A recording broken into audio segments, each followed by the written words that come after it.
Alors moi, j'ai à peu près raté, mon expérience. Initialement, je voulais représenter le latent space, entre différents concepts, d'une fable de La Fontaine. Donc je voulais faire, quelque chose qui allait prendre, genre un renard, un fromage, un corbeau et interpoler ces concepts-là, en fait, avec différentes images. Donc générer, je sais pas, peut-être une centaine d'images ou un millier d'images, hein, qui auraient été des interpolations de ces 3 concepts-là et je voulais après, faire du image tout 3D pour, générer un mesh de chacun de ces éléments-là et je voulais en faire, soit une grille, étalée au sol, soit peut-être, si j'avais le temps, en faire un cube pour pouvoir me balader dedans et faire des mouvements de caméra sympas. Alors j'ai pas réussi du tout à faire l'interpolation que je voulais. J'ai d'abord essayé juste avec le renard et le corbeau et rien qu'en faisant un weight des prompts, qui allait du renard vers le corbeau, bah, j'avais des fois, 50 des images, qui étaient un renard pur, hein et après j'avais un humain et puis j'avais en 3 frames, je passais sur le corbeau, en fait. Donc j'arrivais pas à avoir quelque chose de vraiment linéairement, qui passait d'un corbeau à un renard. Donc il y a peut-être des façons de le faire. J'ai pas réussi à le faire dans le temps que je voulais. Du coup, j'ai backroll. J'ai dit à ChatGPT de me sortir, la liste, de tous les, animaux des fables de La Fontaine en retirant les insectes, de me le formater, à un format de prompt, qui, permet à Config.UI de, à chaque génération, choisir un animal différent et donc j'ai juste laissé tourner Config.UI, pendant 2 heures, hein, à générer du coup des images, celles que vous avez vues dans le breakdown, hein, et à chaque fois qu'il générait une image, il la détourait et il en faisait un mesh 3D du coup avec, TripOSG. Donc ça me faisait des mèches en GLB que j'ai pu récupérer dans Houdini du coup pour, batch, polyreduce, remettre au centre de la scène, réaligner au niveau du sol et les publier en USD et après je pouvais simplement faire des scatters classiques pour, les positionner, dans une scène. Alors ça c'était ma dernière heure quoi, j'avais pas trop eu le temps de faire un meilleur temple que ça. Hem Et après du coup, bah, petit lighting dans Maya juste pour histoire d'avoir un petit peu une direction d'éclairage, hein.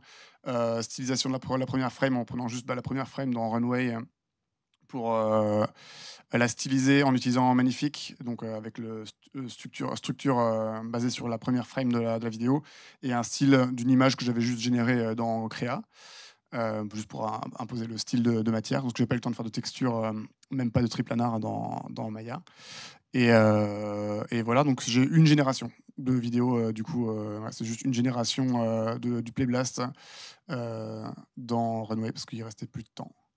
Et voilà, donc c'est intéressant. L'idée aussi, c'est peut-être pousser plus loin après, de voir s'il y a moyen de, d'analyser un scénario, par exemple, d'en tirer une liste d'assets et de, automatiquement générer, X assets pour, démarrer une prévise, par exemple, pour faire un 1er layout, avec des assets qui sont déjà propres en USD éventuellement et puis avoir des graphistes qui viennent après, qui, retouchent les assets ou en font des versions carrément from scratch, beaucoup mieux.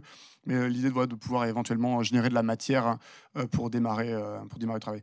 Et donc là, moi, j'avais déjà fait ce test-là un petit peu avant avec d'autres trucs sur, avec Tripo SR, hein. C'était beaucoup moins bien.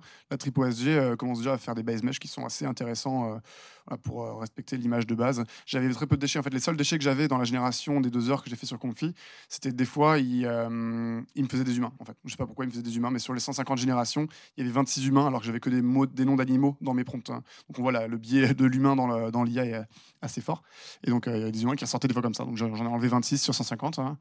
Et après, par contre, la génération d'image tout 3D, à chaque fois, les générations 3D étaient quand même assez proches de l'image générée, par le modèle.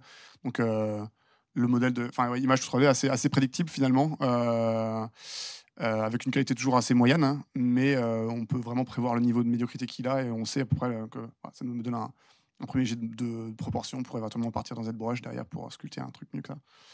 Donc voilà, c'était le test, plus technique que narratif, pour ma participation.